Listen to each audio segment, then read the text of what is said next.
News 19 और आज का मतदाता टीवी में डॉक्टर राजकुमार पोद्दार जी आपका स्वागत है। वैसे पूरा गाज़ियाबाद का पूरा उत्तर प्रदेश आपको हार के पोद्दार के नाम से जानता है। सर, आप जगन्नाथ चैरिटेबल ट्रस्ट के पूर्व फाउंडर चेयरमैन रहे हैं। तो आज के समय में सर देखा ही जा रहा है कि कैंसर के मरीजों की संख्या दिन प्रतिदिन बढ़ती जा रही है। तो जो मतदाता की टीम है, मतलब इतने पूर्व आपने इस बात की सोच रखी कि इसकी आवश्यकता पड़ेगी, इसके लिए बहुत बहुत धन्यवाद। तो सर, क्या रोकथाम होना चाहिए? इतनी तेज़ी से कैंसर के मरीज क्यों बढ़ रहे हैं सर? देखिए, कैंसर के मरीज इसलिए बढ़ रहे हैं कि हमारी जीवन शैली बहुत गलत रास्ते पे जा रही है। लोगों का खान पान ऐसा हो गया जिसमें प्रिजर्वेटिव मिले हैं, केमिकल्स मिले हैं, और वो सारे के सारे जो है ना, ये फास्ट फूड हैं, तरह तरह के ऑयल्स हैं और हैं, नेचर से दूर भागते जा रहे हैं और आर्टिफिशियल भोजन की तरफ हम ज़्यादा जा रहे हैं। एक तो ये कारण है। दूसरा, हमारे खान पान में मिलावट बहुत हो गई है। दूध हमें शुद्ध नहीं मिलता है, हमको तेल शुद्ध नहीं मिलता है, सब्जियां भी जो बोई जाती है उसमें भी जो खाद लगती है वो भी ख़राब तरह की खादें लगती है। तो इस तरह से जो भोजन की क्वालिटी है, खाद्य पदार्थों की गुणवत्ता है, वो बहुत ख़राब हो गई है। इस वजह से भी कैंसर हो रहा है। इसके अलावा हम आज के समाज में सभी लोग, ज़्यादातर लोग आलसी हो गए हैं, मेहनत नहीं करते हैं, आर्टिफिशियल जीवन को पसंद करते हैं। सुबह सुबह उठ के लोग घूमने नहीं जाते हैं। अगर घूमने पार्क में जाए, एक्सरसाइज करें, व्यायाम करें, प्राणायाम करें, और जो पार्कों में ऑक्सीजन मिल सकती है, यानी पार्क हमारे फेफड़े हैं, और गाज़ियाबाद नगर निगम, गाज़ियाबाद डेवलपमेंट अथॉरिटी ने इतने सुंदर सुंदर पार्क बना दिए हैं पूरे गाज़ियाबाद ज़िले में, हम उनका लाभ ही नहीं उठाते। मैं तो सबसे यही निवेदन करूँगा कि सुबह सुबह उठ के कम से कम 5 बजे से 7, साढ़े 7, 8 बजे तक किसी भी समय में, इस बीच में 1.5 से 2 घंटा व्यायाम करें, प्राणायाम करें, एक्सरसाइज करें। ये बहुत ही ज़रूरी है और रोज़ाना करें। अगर ऐसा करेंगे तो हमें कैंसर की संभावनाएं बहुत कम हो जाएगी। इसके अलावा हम जो धूम्रपान करते हैं, तंबाकू खाते हैं, वो भी कैंसर कारक है। तो धूम्रपान बिल्कुल नहीं करना चाहिए, तंबाकू नहीं खाना चाहिए। मुंह का कैंसर, गले का कैंसर तंबाकू खाने वालों को बहुत होता है, और ये हमें नहीं करना चाहिए।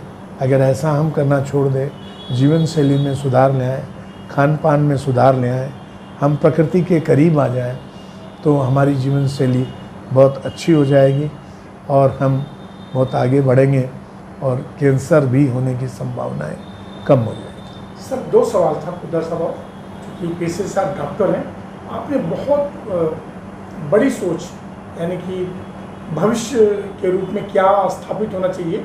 गाज़ियाबाद चूँकि कॉमर्शियल सिटी थी, तो आपने जगन्नाथ चैरिटेबल कैंसर अस्पताल का आपने बुनियाद रखा। तो उस वक्त दिमाग में क्या क्या बातें घूम रही थी? ये विज़न कैसे आपको आया और क्यों आपने इस्टेब्लिश किया सर?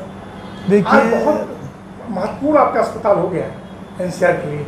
देखिए, सर्जन होने के नाते मैं जब अपने अस्पताल पोद्दार नर्सिंग होम में सर्जरी करता आया हूँ पिछले 39 ईयर से, 39 साल से, तो आज से 25 साल पहले से ही ये विचार चल रहा था।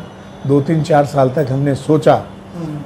तो कैंसर के जो मरीज़ आते, जब ऑपरेशन होते थे, उनकी बायोप्सी होती थी, तो उसमें कई मरीज़ों को कैंसर निकलता था, और उस कैंसर के मरीज़ों को जब हम दिल्ली भेजते थे, आसपास में केवल दिल्ली में ही इलाज की सुविधा थी, इधर उधर सुविधाएं उस वक़्त आज से 25 साल पहले, 24 साल पहले नहीं थी। तो दिल्ली जाते थे तो वो मरीज़ बहुत परेशान होते थे, भटकते थे, उनके पास सरकारी अस्पतालों में नंबर नहीं आता था, और प्राइवेट अस्पतालों में खर्च करने के लिए उनकी पॉकेट में पैसा नहीं होता था। तो वो लौट के आते थे और बुरी दशा में ही रहते थे। उनके इलाज की संभावनाएं बहुत मुश्किल से हो पाती थी। तब हमने ये सोचा, मैंने और अपने मित्रों ने, कि भाई हम एक ऐसा अस्पताल बनाएं जो चैरिटेबल हो, कैंसर का अस्पताल हो, उसमें कैंसर का ही इलाज हो और बहुत कम खर्चे में इलाज हो और यहीं पे हो तो लोगों को बहुत सुविधा मिलेगी।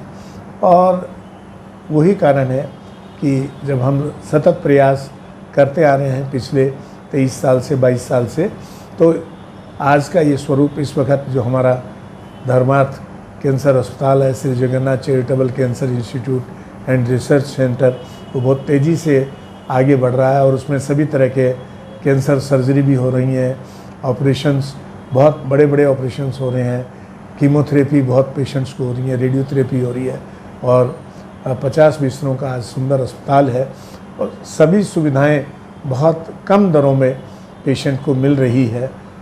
यही हमारा आगे हम एक लीनियर एक्सीलरेटर की मशीन भी लगाने जा रहे हैं जिसमें आधुनिक रेडियोथेरेपी उस अस्पताल में मिलेगी। अभी हमने डायलिसिस का सेंटर भी उसमें चालू किया है और हमारे मरीजों को डायलिसिस भी मिल रहा है और बहुत ही कम से कम दरों में डायलिसिस भी हम दे रहे हैं। सर, और मोदी जी की योजनाओं का लाभ गरीब पेशेंट के लिए है वो? हाँ, आयुष्मान भारत का टीपीबी ट्रीटमेंट प्लान भी वहाँ चालू हो गया और आयुष्मान कार्ड से भी निःशुल्क इलाज की सुविधा वहाँ उपलब्ध हो गई है। डॉक्टर साहब, बस एक अंतिम सवाल सर, आपने एक बात बहुत पहले कहा था कि कैंसर की दवाइयों का प्राइस लिस्ट थोड़ा कम होना चाहिए, तो क्या पुनः जो है आप मोदी जी से, केंद्र सरकार से या स्वास्थ्य मंत्रालय से बात करें?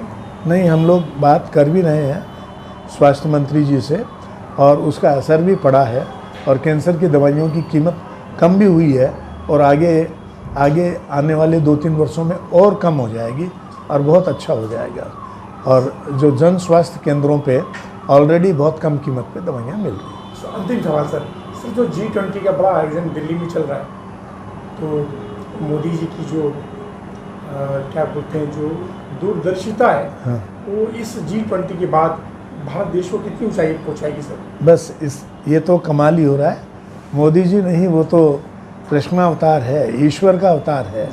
यदा यदा हि धर्मस्य ग्लानिर्भवति भारत अभ्युत्थानम् अधर्मस्य तदात्मानं सृजाम्यहम्।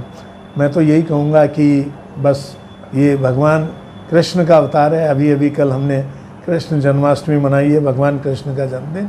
तो मोदी जी भी एक नए अवतार में आने वाले कल और परसों 9 और 10 तारीख को अपना वो जलवा दिखाएंगे और पूरे देश की महिमा पूरे विश्व में छाएगी, यही हमारी उम्मीद है और हमारा देश बहुत तरक्की करेगा, आगे बढ़ेगा।